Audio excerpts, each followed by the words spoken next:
Hi guys, my name's Ken. This is a follow-up video to a video I filmed about a year ago about anal fissures. So if you haven't seen that video, you probably should watch that video first before you watch this one because they kind of interweave. Uh, I've had a lot of comments on that older video asking if my surgery was a success, if it healed the anal fissures, and I will tell you straight up, if you want to click off this video in 30 seconds, that yes, it did heal my anal fissures, the surgery. However, it did not resolve my problems, which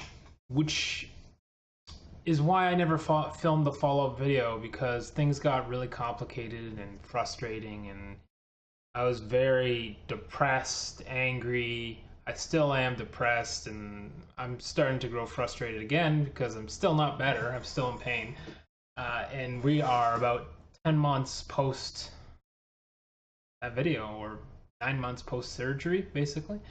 So here's what's happened, basically. Originally, when I started having rectal pain, I was diagnosed with hemorrhoids. Then it turned out they were like, oh, you actually don't have hemorrhoids, you have an anal fissure. And then from there forward, everyone was like, yeah, you have fissure, going off like one or two doctors' opinions. Fissure, all the way up to I got to see the colorectal surgeon who did a colonoscopy. He said, yeah, you have a fissure, but it's only a small one, but we'll do the Botox to take care of it. Botox didn't take care of it, and then we did the surgery to take care of it, which healed the fissure. Now, this is where things get a little weird. Maybe reveals the ineptitude of some doctors, and really they just don't care about you. Basically, I never had fissures. I never had, like, the pain that I'm dealing with was not because of fissures. I'm still in that same pain today, even though I have no fissures. It turns out I have a different condition, a nerve, some kind of nerve damage in the rectal area. They're calling it pudendal neuralgia, and that's what I've been suffering with. And it's a crippling, horrible disease that, well, it's not a disease, but it's a horrible thing for people to deal with. Basically, it's chronic pain for your entire life. You can see I've gained some weight. Oh, I hate it. I hate it. Because I can't do anything physical anymore. I can't be an athlete or any of that type of stuff. Anyways, I'm kind of getting off track. What was I trying to say? Basically, they misdiagnosed me with fissures. Now, how did that happen? Well, all the doctors before the colorectal surgeon couldn't see the fissures. They said, all your symptoms say fissure, but we don't see the fissure. Then I went to the colorectal surgeon. He did a colonoscopy, and he actually caused the fissures by being rough with me. I specifically remember that colonoscopy, and it was horrible. Anyways, after the colonoscopy, I was bleeding, and he's like, you have a fissure. Now, 2 months go by, that fissure did not heal, the one he caused, so then he prescribed the surgery, the sphincterotomy. He was originally suggesting a flap advancement, and thank God he didn't do that, because the heal time on that is even longer than a sphincterotomy. It's like 6 months. So anyways, yeah, he caused the fissures, and then had me do surgery for the fissures. At the time, I didn't know this, but this was something I found out later. Through investigation, basically my own investigation, because as soon as as soon as I was done surgery, he's done with me. He doesn't want anything to do with me, right? So after the surgery, I healed. I went back to him one more time, or maybe two more times. He's like, the fissures are gone. I'm like, the pain is still there. He's like, okay, come back in a few weeks, and pain should be gone by then. So I come back a few weeks later. He's like, well, the pain's... I'm like, the pain's still there. He's like, well, that's all I can do for you. I can forward you off to another doctor. I can forward you to, what are they called? Urologist to check for, like, he sent me to a urologist to check for, what is that called? They stick their finger up your butt. Prostate gland. She's like, I'll check for a prostate gland issue. And I'm like, okay, so now I'm starting to catch on.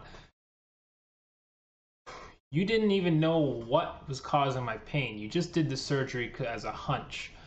And now it's like pin the tail on the donkey. So prostate gland was next check. There's no prostate gland issues.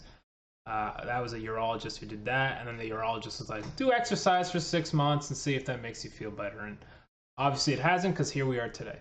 So to sum up this video, because I don't want this to ramble on forever like some of my other videos, the surgery did heal the fissures, but he caused the fissures. So it wasn't the source of my pain, and that's also why none of the creams I had ever worked at the pain level, right? Like the creams helped with the fissure, but it didn't help the horrible pain I still feel to this day. It didn't help with the, what did I have? I had a bunch of creams, I had the Botox, and then I had surgery. And I had steroid creams. You know, I wish I could name them all for you, but they're all in the other video if you're really interested. Point being, this is the medical system we have. Try to do your research. I thought I did a ton of research. I spent hours and hours on Google, but when the doctors tell you that your pain is from this, you trust them, right? You trust them with your lives, right? I mean, that's what I did. I trusted them with my lives to knock me out, cut a hole in my butt, and fix me up, but it didn't work. So I'm here still in pain to this day. So yeah, if you have fissures and that's really what the problem is, then the surgery may help you. Well, it's almost guaranteed. I looked at the charts, excuse me, and it's something like 95% success rate or 98% success rate, the six week healing period. So I'm well beyond that, not relieved of my pain. And then, of course, it's revealed to me that this has nothing to do with fissures, and I have nerve damage in my area from other things. So that's all for this video. If you have a fissure, having the surgery will likely help. Just make sure you have the fissure. Make sure they didn't cause the fissure, right? So I managed to actually get a hold of the medical report, the surgeon's report for my procedure. It's in the other room, but I remember the gist of it, which is that when he pried open my... This is kind of gross. If you want to tune out, you can tune out. But when they pried me open to begin the surgery, he caused 2 tears, right? So you could say, oh, my skin's delicate, and that's why they tore. I mean, I don't know. I mean, nobody wants to spend enough time with me, even though I'm 1.5 years into this, to explain actually what the problem is. Maybe the skin is just so delicate and fragile that it keeps tearing over and over, but that's just a random thing I'm spitballing here. So anyways, when he opened me up to do the surgery, he caused 2 fissures at that point. But then when I came back for the checkup post-surgery, both those fissures had healed. So who knows? Who knows? But the surgery will help you if you're suffering with long-term fissures, and that's your only issue. That's not my only issue. That said, I wish everyone good luck. I will be following this up with another video, more to do with my pudendal nerve issues. So if you're interested, tune into that, and I'll talk a little bit about that. Okay, thanks for watching. I hope this gives some insight into what happened post surgery.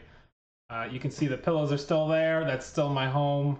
You can see I've gained some weight. You can see I'm not in the greatest condition. And my cat is still sitting on the couch, even though this is like 1 year later. So, not the greatest situation to be in. Not to mention, well, I won't get into all the details. All right, have a good day, everyone. Toodles.